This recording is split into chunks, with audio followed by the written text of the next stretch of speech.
Le fait est que vous ne savez rien là-dessus. Ou en d'autres termes, vous mettez les pieds dans un abysse absolu. La peur n'est pas liée à la mort. La peur, c'est le manque de lumière sur la mort. La mort est une autre dimension de la vie.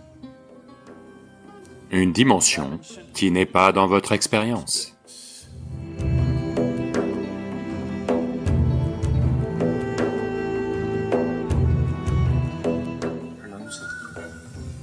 Ils disent que la peur de la mort est la mère de toutes les peurs. Pourquoi est-ce le cas? Et comment la surmonter? Voyez, à la lumière du jour, quand vous pouvez voir clairement, si je vous demande de marcher de cet arbre à cet arbre, vous allez marcher, pas de peur. Tard dans la nuit, imaginons qu'on éteigne toutes les lumières et qu'on n'est qu'à un jour de la nouvelle lune, donc ce serait une nuit sombre. Si je vous demande de marcher de là à là, il peut y avoir de la peur. Pourquoi? Parce que vous ne pouvez pas voir où est votre prochain pas. Vous ne savez pas dans quoi vous mettez les pieds. C'est ça la peur. La peur n'est pas liée à la nuit. La peur est liée au manque de lumière. Comme il n'y a pas de lumière, ça veut dire que votre appareil visuel n'est d'aucune utilité. Tout à coup, il y a de la peur parce que vous êtes incapable de savoir où sera le prochain pas. En ce qui concerne la mort, c'est une bonne journée pour vivre et mourir. En ce qui concerne la mort, peu importe le nombre de choses avec lesquelles vous vous êtes dupé, peu importe combien de livres sur la mort vous avez lus, combien de choses vous avez entendues. Imaginez que l'instant suivant c'est la mort. Vous ne savez rien là-dessus. Le fait est que vous ne savez rien là-dessus. Ou en d'autres termes, vous entrez dans un abysse absolu. Vous entrez dans une dimension que vous êtes incapable de saisir. Vous ne pouvez pas la voir, vous ne pouvez pas l'entendre, vous ne pouvez pas la sentir, vous ne pouvez pas la goûter, vous ne pouvez pas la toucher. Ça veut dire que vous n'avez aucun moyen d'en savoir quoi que ce soit. Comme vous entrez dans quelque chose que vous ne pouvez pas voir, que vous ne pouvez d'aucune façon sentir, il y a de la peur. La peur n'est pas liée à la mort. La peur, c'est le manque de lumière sur la mort. Maintenant, la mort est-elle la mère de toute peur? Quand on dit mère de toute peur, je sais que ce mot est utilisé de beaucoup de façons. Les gens l'ont utilisé dans le sens de mère de tous les combats. C'est un mauvais usage, dans le sens où, quand on dit que quelque chose est la mère de tout, ça veut dire que l'on parle de cette chose comme une source de tout.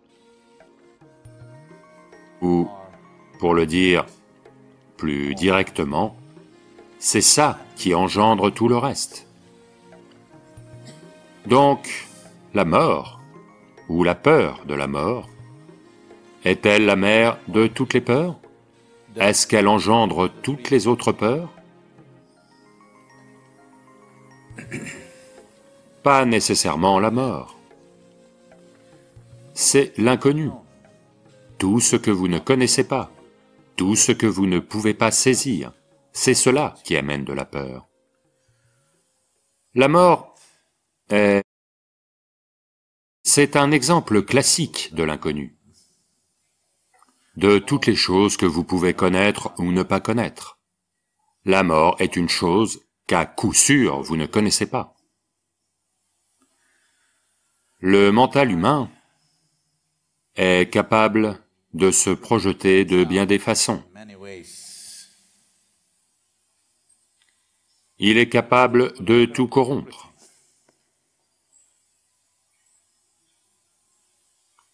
Mais la mort est restée en dehors du domaine et de la portée du mental humain. Peu importe la manière dont vous en parlez, les gens ne feront que mal comprendre parce que ils essaient de la comprendre à partir du contexte et de la dimension dans lesquelles ils sont. La mort est une autre dimension de la vie. Une dimension qui n'est pas dans votre expérience. Si vous essayez de la comprendre, vous ne ferez que faire des parallèles avec ce que vous savez déjà. Donc, quand il s'agit de la mort, vous ne devriez pas essayer de comprendre. Vous ne pouvez la connaître que d'expérience. Et vous n'êtes pas prêt pour ça.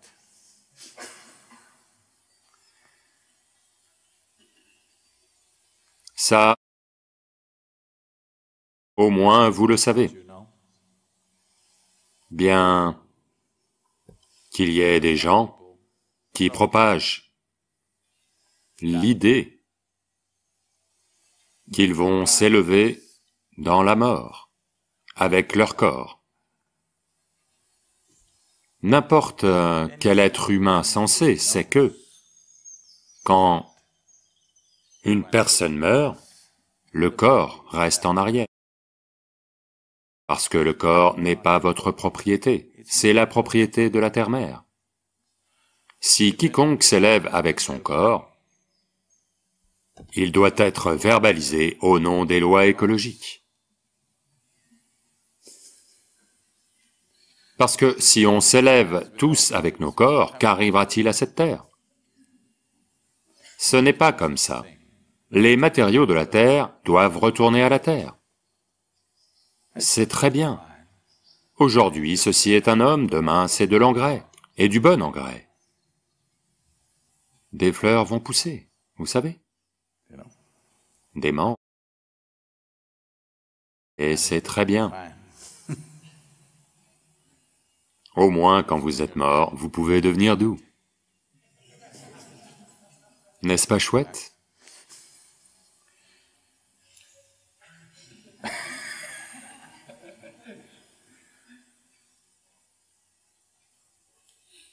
Quand l'homme s'en va, il devient une mangue.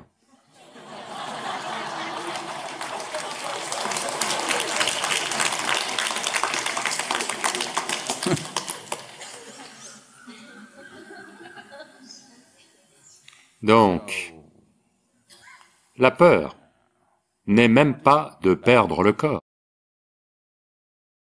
Si seulement vous aviez une connaissance claire ou un aperçu de ce qui va se passer après que vous mouriez, vous l'auriez accepté. Vous auriez vérifié comment sont les logements là-bas.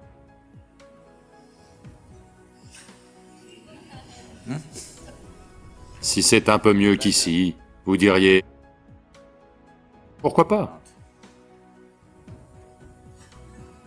Et vous n'avez pas à vérifier si c'est de la nourriture indienne ou de la nourriture chinoise là-bas, parce que vous avez laissé le corps ici, vous n'avez pas besoin de nourriture. Oui. Vous n'avez pas à vous soucier de la nourriture là-haut, parce que vous avez laissé le corps ici. La nourriture n'est pas votre problème. Vous devez juste vérifier un peu les logements, comment vous serez, et où. Mais le problème, c'est que, peu importe les histoires qu'ils vous racontent, ces 2-3 dernières années, c'est devenu une tendance en Amérique. Beaucoup de gens écrivent des livres sur la façon dont ils sont morts et sont revenus. S'ils disent « mon expérience post-mortem », les gens vont rigoler. Donc ils disent « mon expérience de mort imminente ». Une mort imminente n'est pas la mort. Oui? Nous tous sommes près de la mort en ce moment. Oui ou non? Ça peut arriver n'importe quand. Nous sommes près de la mort. Quand vous êtes en vie, vous êtes près de la mort. Près à quel point? Qui sait? Qui sait si la montagne va s'écrouler aujourd'hui? Non, ce n'est pas le cas.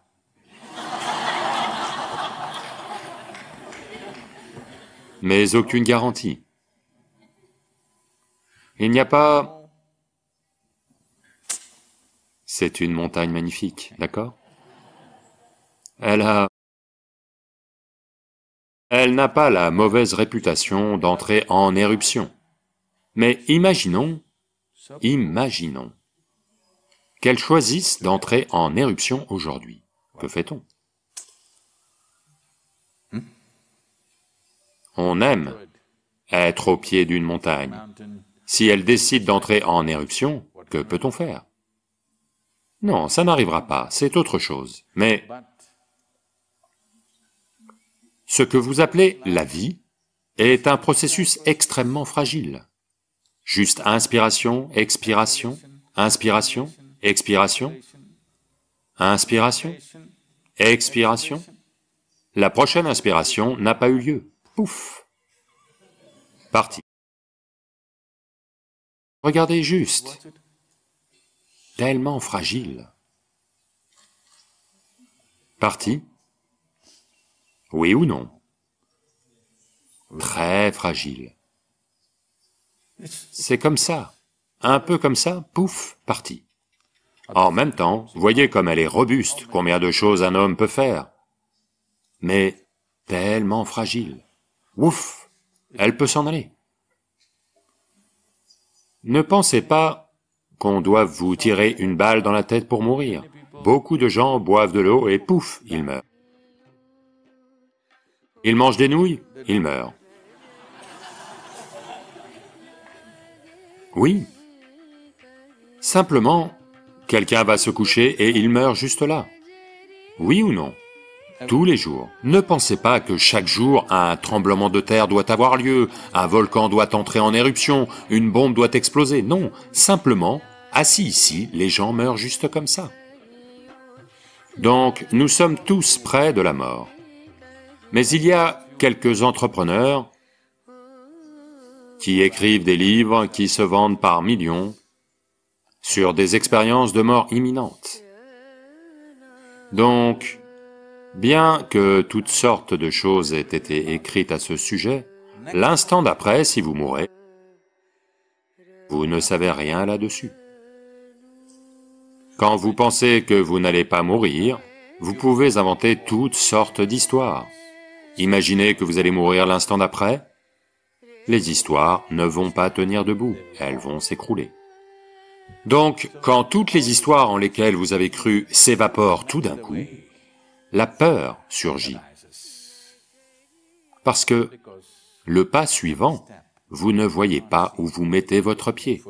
Vous ne savez pas ce que c'est. Donc, la mort n'est pas la mère de toutes les peurs. Ne pas être capable de sentir ce qui vient après est la mère de toute peur. Et la mort incarne assez bien cette expérience. Mais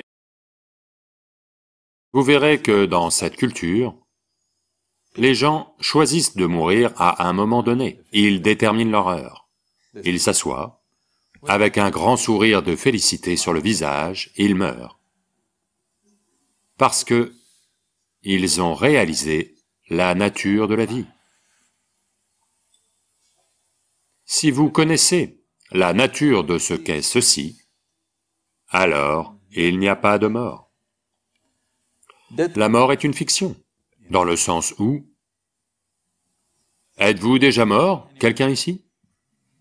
Non, je ne parle pas d'une mort imminente, je parle de la vraie mort. Êtes-vous déjà mort, quelqu'un? Non. Non. Avez-vous rencontré quelqu'un qui est mort et est revenu? Non. Avez-vous déjà vu une personne morte? Où? Où? Vous avez vu une personne morte? Où? Non, non, vous avez vu un corps mort. Avez-vous vu une personne morte? Non. Vous avez seulement vu un corps mort, pas une personne morte. Donc, vous n'avez jamais vu une personne morte. Vous n'avez jamais rencontré quelqu'un qui est mort et est revenu, et vous n'en avez aucune expérience personnelle. Donc, comment avez-vous conclu que vous allez mourir? Comment avez-vous conclu que vous allez mourir? C'est pour ça que quand vous êtes en vie, vous devez examiner la nature de cette vie. Si vous savez quelle est la nature de cette vie, si vous vivez ici en pensant que vous êtes ce corps accumulé, si vous êtes profondément identifié au corps, alors la mort a l'air d'une impasse. Si vous connaissez quelque chose dans votre expérience, pas dans vos pensées, dans votre expérience, vous connaissez quelque chose au-delà du corps, alors une dimension au-delà du corps n'est pas une dimension effrayante, pas une dimension terrifiante, c'est une dimension bienvenue à bien des égards.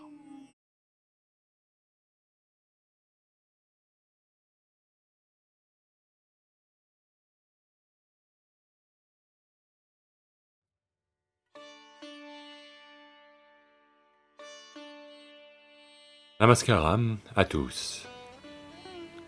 Donc, c'est notre gratitude pour tous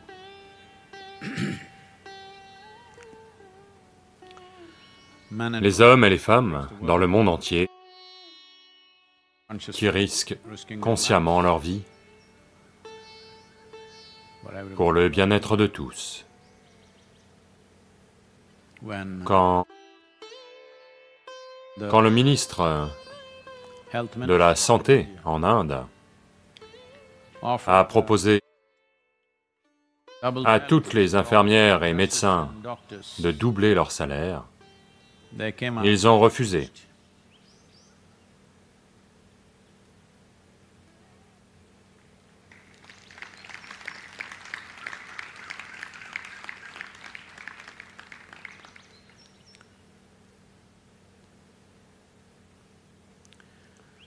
Je crois que parmi les plus de 200 000 morts dans le monde, plus de 5 000 étaient des professionnels de santé.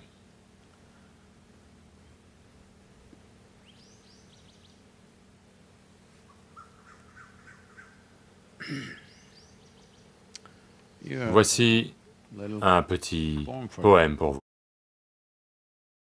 Il s'appelle « Sans honte ». A peacock with his magnificent plume, a masterpiece of color and form, without compare, has to let out high-pitched calls to get attention to his immense beauty. Living in this world that is distracted beyond words and clueless of the many rewards of keenness of attention. In challenging times that we are, if you have something of value that could benefit life in smallest ways, stand up and shout shamelessly. Well, Demain matin, à 10 heures, le Premier ministre va s'adresser à la nation et annoncer les changements de politique qui vont avoir lieu dans les prochaines semaines. Quelques États ont pris les devants et d'ores et déjà annoncé un confinement total. Le Tamil Nadu en fait partie. Là se trouve le centre Isha Yoga. Donc, en ce qui nous concerne, nous continuons le confinement jusqu'au 30 avril. Dans le reste du pays, est-ce qu'il va y avoir des assouplissements pour certains types d'activités ou pas? C'est quelque chose que nous saurons d'ici demain. Je crois qu'il va y en avoir parce que c'est la saison des récoltes dans certaines parties du pays, dans le nord. Donc, cela pourrait être assoupli et, de plus, il pourrait y avoir des assouplissements dans certains secteurs.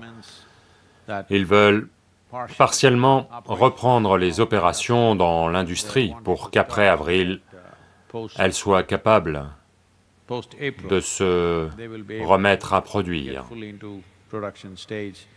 Donc, c'est comme un petit pas dans cette direction. Mais tout est encore fluctuant et flottant parce que c'est sujet aux humeurs du virus et au degré de responsabilité avec laquelle nous tous, nous comportons. Parce que la charge qui va peser sur la nation, sur le monde et sur les infrastructures médicales dans le monde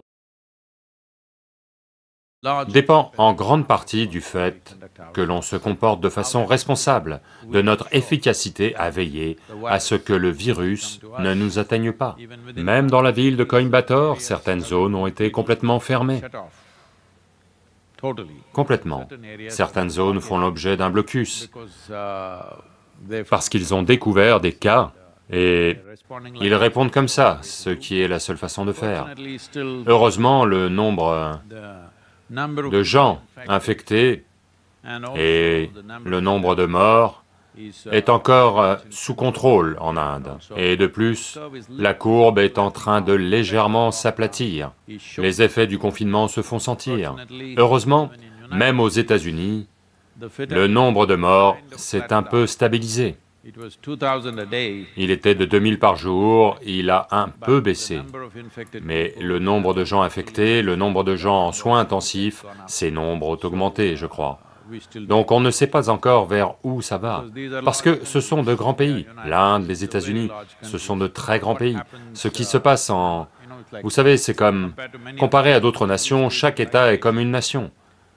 Donc, aux États-Unis, vous pouvez dire qu'il y a 50 nations. En Inde, il y a 28 nations, si on compte les États. Parce que la population et l'espace géographique sont tels qu'on ne peut pas vraiment voir ça comme... comment dire? Les nombres. Pour l'ensemble de la nation, en ce moment, je pense que ce qui a lieu aux États-Unis, peut-être, je ne suis pas très sûr des chiffres, mais il se peut que plus de 50% proviennent uniquement de l'État de New York. Le reste du pays ne traverse peut-être pas la même chose parce qu'il y a des distances géographiques importantes. Et si les gens se comportent de façon responsable, ça peut être contenu là où c'est. Donc, on en est là. Et...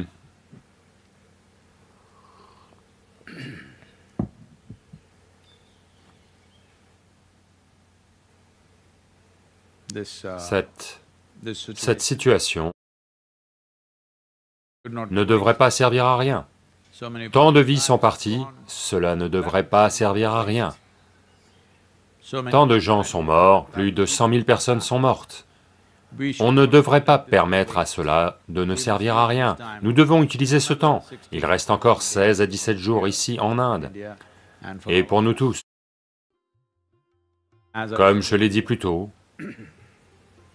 chacun d'entre nous doit s'efforcer de s'améliorer d'au moins 10% dans ce que nous sommes, physiquement, mentalement, émotionnellement, en ce qui concerne nos compétences dans ce que l'on fait, 10% d'amélioration. Le monde entier sera un meilleur endroit pour vivre, croyez-moi, si tout le monde devient 10% meilleur qu'il ne l'est. Et dans les communautés spirituelles, ça existe, mais si tout le monde s'y met, chaque année, vous faites une pause de 2 ou 3 semaines pour vous améliorer, pour vous-même, physiquement, mentalement, émotionnellement, et au niveau de vos compétences. Si vous faites ça pour vous-même, consciemment, ça pourrait aussi avoir lieu, sans en être très conscient au cours du processus de la vie et du travail. Mais je parle d'une pause consciente, juste pour vous améliorer. Si tout le monde fait ça, je pense que dans quelques années, on ne regrettera pas cette pandémie, parce qu'on aura une bien meilleure humanité, et c'est la seule façon d'avancer. Donc les pertes que l'on a subies en termes de vie, les pertes que l'on va subir en termes économiques, et les bouleversements sociaux qui vont avoir lieu avec ça, nous devons les compenser par une amélioration des vies humaines, parce qu'au final, c'est tout ce qui compte pour nous.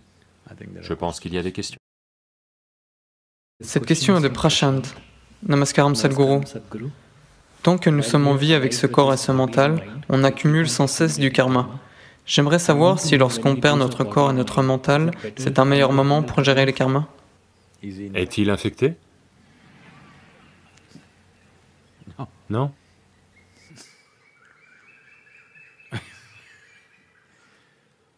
Eh bien, vous êtes nombreux ici. Je réfléchis au contexte à donner à cela, parce que cette question implique trop de choses. Pour le dire simplement, pour le dire très simplement, quand vous dites quelque chose très simplement, il pourrait y avoir des failles. Si certains d'entre vous qui regardez en ligne, si vous trouvez une faille, revenez avec une question demain, on va continuer cette affaire de karma. Si vous ne le savez pas déjà, il ne me reste plus que 2 ou 3 heures de travail pour terminer le livre sur le karma, qui va être publié aux États-Unis et dans le reste du monde.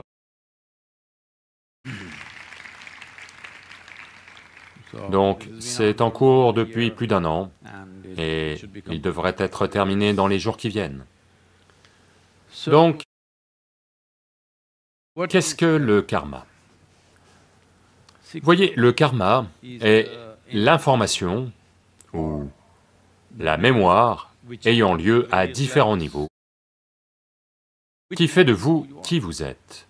Vous êtes qui vous êtes, uniquement à cause de la mémoire karmique que vous portez. Alors, quand est-ce devenu un problème?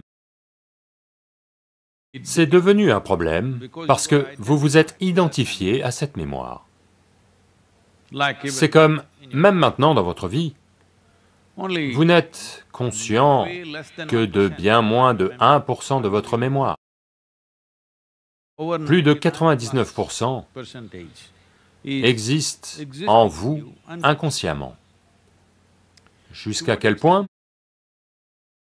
Eh bien, malgré toutes sortes d'efforts, vous verrez que la mémoire en vous joue à sa manière. La mémoire génétique, la mémoire karmique, dès l'enfance, dans chaque petite chose. C'est comme par exemple, disons que hier,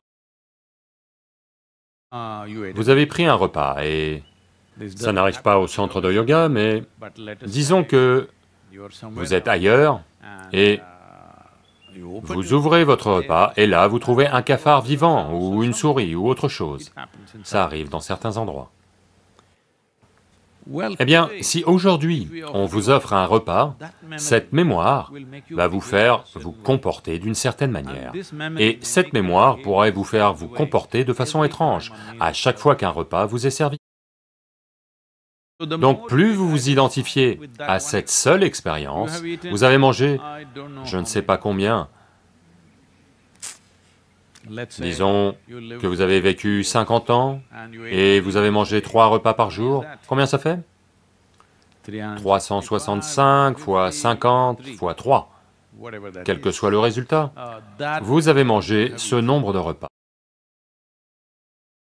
Tout allait bien, mais juste un repas, quelque chose gigotait dans votre nourriture.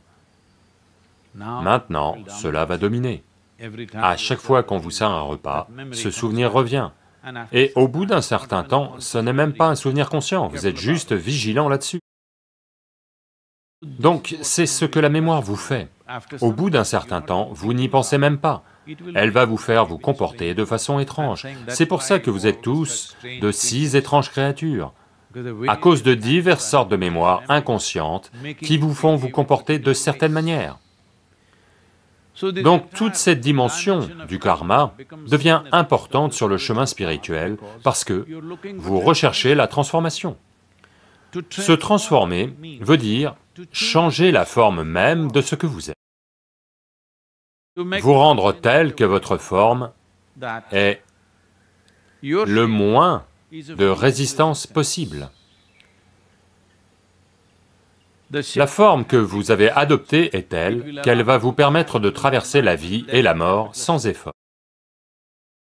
Vous avez pris le genre de forme qui va naturellement se rendre disponible au processus de dissolution. C'est le genre de forme que vous essayez d'adopter. Donc, vous essayez de transformer, c'est-à-dire que vous essayez de prendre une forme différente de votre forme actuelle. Votre forme actuelle est le fruit d'un amalgame très complexe de mémoires qui vous sont parvenus à travers les 5 sens, qui vous sont parvenus à travers la génétique, qui vous sont parvenus à travers le processus évolutif. Il y a diverses dimensions, il y a 8 dimensions de mémoire, elles sont toutes karmiques d'une certaine manière. Bien qu'il y en ait une en particulier qu'on appelle karmique parce que c'est un processus actif, je ne vais pas trop rentrer dans les détails techniques, comme je l'ai dit. Si vous réussissez à trouver des failles, demain vous pouvez poser une question.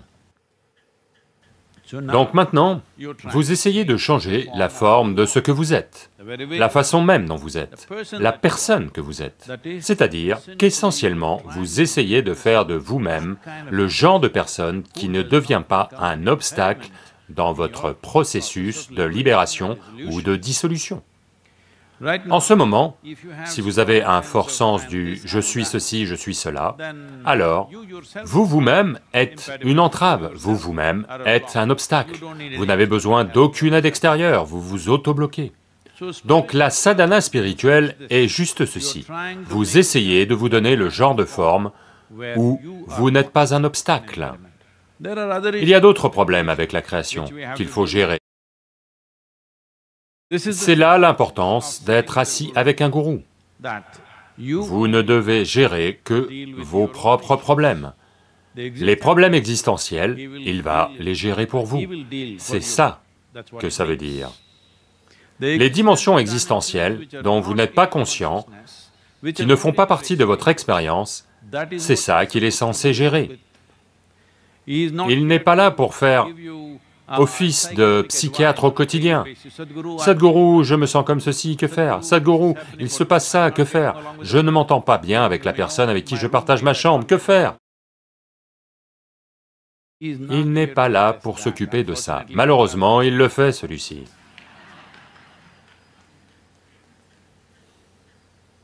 Juste parce que je suis assis sur un divan, les gens m'ont pris pour quelqu'un d'autre. Et ils sont sans cesse en train de poser des questions d'ordre psychiatrique. Non, ça, ce sont des choses que vous êtes censés gérer. On vous a donné des outils pour les gérer. Ingénierie intérieure est juste un outil. Si vous l'appliquez, aujourd'hui, à 100%, vous verrez que c'est la fin de vos problèmes psychologiques. Oui, Sadhguru, j'ai fait ingénierie intérieure, mais... C'est « mais » parce que vous ne l'appliquez pas. Vous pensez qu'ingénierie intérieure est une qualification comme DUG, MBA, MSc, PhD. J'ai fait ingénierie intérieure, j'ai fait Bhava Spandana, j'ai fait Hatha Yoga, j'ai fait Shunya, j'ai fait Samyama, mais Sadhguru, j'ai tout de même des problèmes. Ça veut dire qu'on vous a donné des outils pour serrer des vis, et au lieu de ça, vous vous les plantez dans le nez, et ils saignent. Oui. Oui, c'est tout ce qui se passe. Donc, cette partie-là ne consiste pas à dissoudre votre karma. Cette partie-là est juste là pour vous aider à vous rendre disponible au processus, au vrai processus qui doit avoir lieu. Vous êtes disponible pour ça. C'est tout ce que vous êtes censé faire, devenir disponible. Maintenant, Comment s'appelle-t-il? Prashant. Oh, Prashant. Prashant a une importance particulière pour moi, parce que, vous savez, la maison où j'ai grandi, la maison de mon père s'appelait Prashant, écrit en gros. Donc tout le monde nous appelait parfois « Oh, cette famille Prashant ». Donc ce Prashant veut dire « toujours en paix ». Donc il pose cette question, puis-je m'occuper de ces choses après ma mort? Eh bien, ceci est arrivé. C'est arrivé dans une université française. Le professeur d'histoire expliquait aux étudiants qu'avant la Révolution, la loi était si cruelle pour les gens ordinaires que si vous voliez un poulet, on vous coupait une main, pour le premier délit. Deuxième délit, la deuxième main était coupée. Troisième délit, il vous coupait la tête. Donc un étudiant qui était assis à l'arrière a demandé, comment quelqu'un peut-il voler un poulet si ses deux mains sont coupées?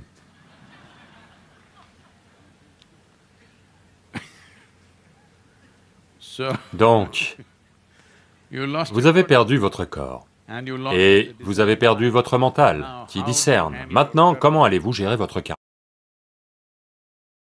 La dimension la plus importante de votre existence actuelle, même si vous êtes infecté, vous êtes encore en vie pour poser la question, l'importance de cette vie, c'est que vous avez un mental qui discerne. Je veux que vous compreniez ceci. C'est la dimension la plus importante de l'être humain, que vous avez un mental qui discerne, que vous n'avez pas à réagir instinctivement comme les autres animaux. Vous pouvez réfléchir aux problèmes et répondre comme vous voulez, peu importe ce que disent vos instincts. Donc, une fois que vous avez perdu ceci dans le processus de la mort, alors votre capacité à gérer cela disparaît. Vous ne pouvez rien gérer.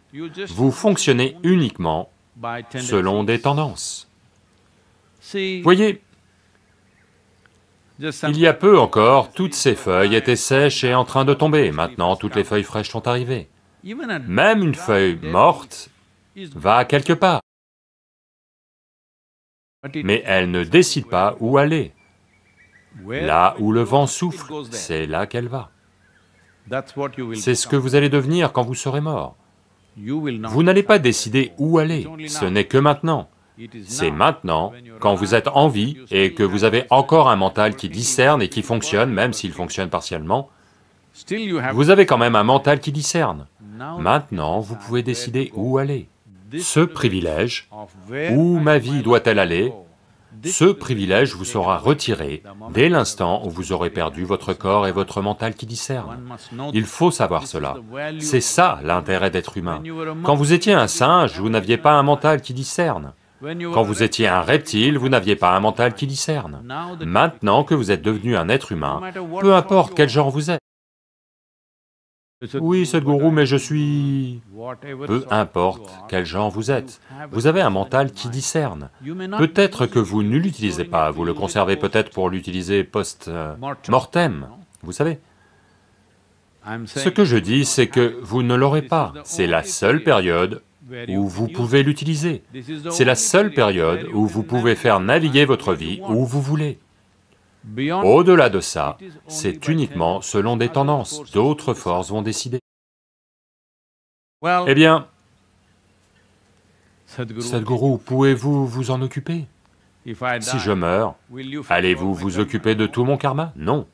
Si vous l'avez dissous à tel point que la coque est devenue très fine, alors oui. Autrement, on peut vous bénir pour que vous reveniez sous la... vous savez, sous la forme d'une souris, dans un riche grenier, où il y a beaucoup de nourriture. Non, je suis juste cruel. Juste comme ça, vous savez. Parce que je veux que vous compreniez que pour faire une quelconque intervention, une intervention qui a une pertinence existentielle, pas vous donner des conseils, pas vous enseigner quelque chose, une véritable intervention, une vie doit être au bon endroit. Autrement, vous ne pouvez tout simplement pas intervenir, personne ne le peut, je vous le dis. Mais si on a fait des efforts, qu'on l'a amenée à un point où il y a un minimum de choses, où elle est devenue fragile, maintenant, ça continuerait indéfiniment. Quand je dis indéfiniment, c'est parce que le temps est... La façon dont il passe actuellement, le temps, c'est uniquement du fait de votre corps physique que vous avez une telle expérience du temps. Ce darshan, au lieu de durer 40 minutes, supposez... Non, ce n'est pas le moment de dire ça. Imaginez que vous n'ayez pas de corps. Je vais vous faire asseoir ici pendant 4 millions d'années. Où est le problème? Je vous le demande. Ce serait quasiment pareil, 40 minutes ou 4 millions d'années, ou 40 millions d'années, serait pareil pour vous. Comme il y a un corps, le temps a acquis une certaine importance. C'est la raison pour laquelle, quand l'instant de la mort approche, les gens essaient toujours de créer une atmosphère de paix, d'amour et de joie pour le départ de la personne, parce que si elle part dans cet état, une fois de plus, comme vous l'avez tous remarqué, à un certain jour, si vous êtes déprimé, un jour semble durer 10 ans. Un autre jour, si vous êtes très joyeux, un jour semble durer 10 minutes. Donc, on veut veiller à ce que celui qui part parte dans un état agréable, afin qu'il ne ressente pas la durée du temps. Il ne va pas souffrir de cet état, parce que ça passe juste comme ça. Cette dimension de vie, une fois qu'elle a perdu son corps physique et son mental qui discerne, a encore d'autres aspects. À quel point ils sont actifs dépend simplement de votre degré d'identification avec votre substance karmique. Si vous êtes très identifié, ça va continuer à fonctionner, même au-delà du corps. Mais si votre identité est faible, alors c'est très léger, ce dont on peut facilement s'occuper. Ce que ça veut dire, c'est que quand vous êtes identifié avec votre processus karmique, ça veut dire que naturellement la vie aspire à reprendre une forme. Elle aspire à reprendre une forme. Vous ne pouvez pas intervenir sur cette vie. Vous devez juste la laisser faire. Au plus, la guider un peu pour qu'elle prenne une forme qui sera bénéfique. Mais vous ne pouvez pas complètement intervenir sur cette vie et la terminer ou la libérer. Donc, seule cette vie, dont l'identité avec sa propre substance karmique est minimale, sur cette vie, vous pouvez intervenir. Donc c'est important. Ce que l'on fait en ce moment, allez-vous partir pleinement conscient? Peut-être pas.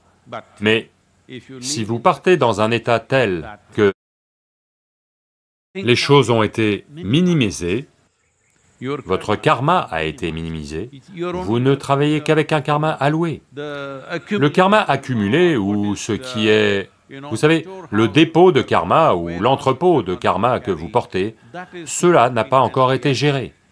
Mais cela peut facilement être détaché parce que vous n'êtes pas consciemment identifié à cela. Cela peut être emporté.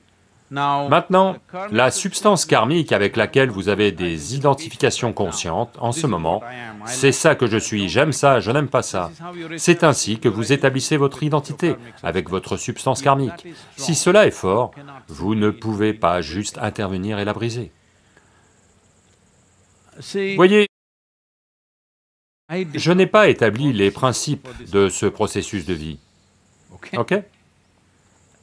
Les principes sont établis ailleurs. L'intervention est une autre dimension. Ceci est arrivé. Un centipède. Vous savez un centipède? Avec 1000 pattes. Un centipède à la goutte. Énorme problème. 1000 articulations douloureuses. Vous imaginez? Si vous avez une crise de goutte, vos articulations au niveau des chevilles ou du genou vous font mal, juste 2. Pas tant que ça. Si vous êtes un 1000 pattes, 1000 problèmes. Donc, il va demander conseil à la chouette sage. Une chouette est un oiseau sage partout ailleurs dans le monde, mais pas en Inde. En Inde, Ulu ou Gubey veut dire que vous êtes un parfait idiot. Partout ailleurs dans le monde, une chouette est considérée comme un oiseau sage, donc ça ne se passe pas en Inde. Donc le centipède va voir la chouette et lui demande, « J'ai la goutte à chacune de mes 1000 pattes, que dois-je faire ?» Alors la chouette le regarde et lui dit, « Je pense que la meilleure chose que tu puisses faire est de devenir... Le mieux est de prendre la forme d'une souris. Tu n'auras que 4 problèmes. Tu auras toujours la goutte, mais tu n'auras que 4 problèmes. En ce moment, tu as 1000 problèmes. Il n'en restera que 4, tu te sentiras merveilleusement bien. Ça vous est arrivé, n'est-ce pas? Vous aviez tellement de problèmes, vous avez fait ingénierie intérieure, peut-être que la moitié sont partis, ou que seuls 4 sont partis, je ne sais pas ce qui s'est passé, ou que 96 sont partis, et vous vous sentez super.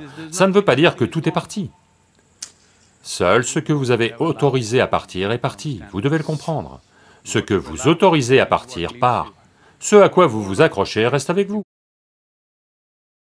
Donc, le centipède y réfléchit et se dit que c'est une bonne idée, puis il demande « Comment est-ce que je deviens une souris ?» La chouette lui dit « Non, non, on ne fait qu'établir les principes ici. Pour une intervention, vous devez chercher ailleurs. » La création est comme ça, elle a seulement établi les principes. Pour une intervention, il faut s'y prendre d'une certaine manière. Donc le karma, ou la substance karmique, est telle que sans elle, vous ne pouvez pas exister. Mais si vous êtes trop identifié à elle, à chaque pas que vous faites, vous allez en amasser de plus en plus. C'est exactement comme... Votre identité est comme de la colle. Disons que vous vous êtes enduit de colle, et vous allez marcher dans la rue. En 10 minutes, vous aurez amassé tant de choses. En ce moment, il y a une distance sociale, donc ça va. Autrement, vous savez, vous touchez quelqu'un, vous serrez des mains, vous ne pouvez pas vous en défaire, vous embrassez quelqu'un, vous êtes fini. Imaginez juste en 5 jours dans quel état vous serez. Tout ce que vous touchez vous colle à la peau. C'est ça le karma, c'est ce qui arrive à la vie. Pourquoi l'enfant exubérant que vous étiez, si joyeux et merveilleux? C'est simplement parce que une telle charge. Tout ce que vous avez à faire, c'est n'essayez pas de vous débarrasser du karma. Le solvant est tel que vous retirez la colle autant que possible. Certaines choses collent encore, mais en grande partie, la colle est partie. Donc même s'il y en a, ça ne colle pas vraiment très fort. Quand la colle est vraiment bonne, si j'essayais de l'enlever, la peau va partir avec. Oui, si c'est vraiment bien collé, la chair va partir avec. Si c'est légèrement collé, avec un minimum de douleur, vous savez, on peut l'enlever. Si ce n'est pas collé du tout, très facilement, on peut juste vous faire prendre une douche. Donc, vous devez être comme ça. D'ici votre mort, peu importe quand c'est, vous devez devenir comme ceci. Votre colle doit avoir été enlevée en grande partie. Si simplement j'arrive et fais ça, elle doit partir. Autrement, on doit aussi enlever la peau et la chair. Ce n'est pas bon pour vous, ce n'est pas bon pour moi.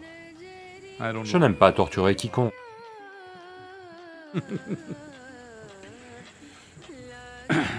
Donc demain, à 7h du soir,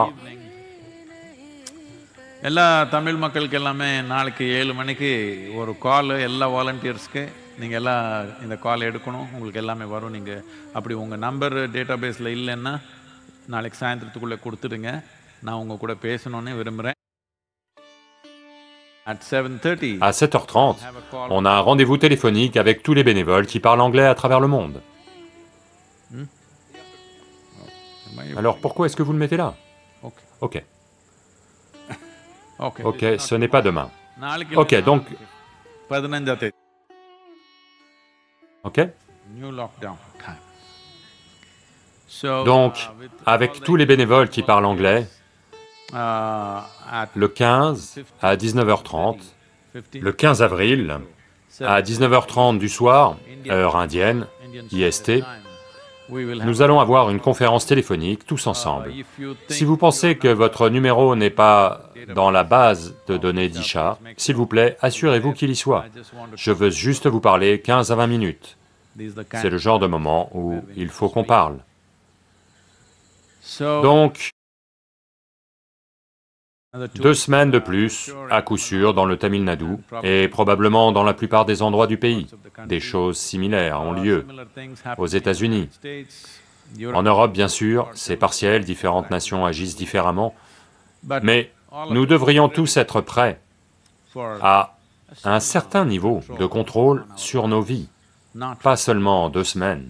Nous devons être prêts, même si le gouvernement assouplit le confinement. Je veux que vous compreniez. Ils assouplissent le confinement, pas parce que c'est à 100% sûr pour vous. S'ils confinent indéfiniment, ce n'est pas bon pour la santé des nations. C'est pour ça qu'ils assouplissent, pour sauver la nation, ils assouplissent, pas parce que c'est 100% sûr pour vous. Donc vous devez continuer à maintenir une espèce de confinement personnel de vous-même. Vous ne faites que les choses absolument essentielles. Continuez à rester alerte pour veiller à ne pas être infecté. Ceci, vous devez le continuer. Combien de temps, on ne sait pas, mais à coup sûr, vous devez le continuer pendant le mois de mai, à coup sûr.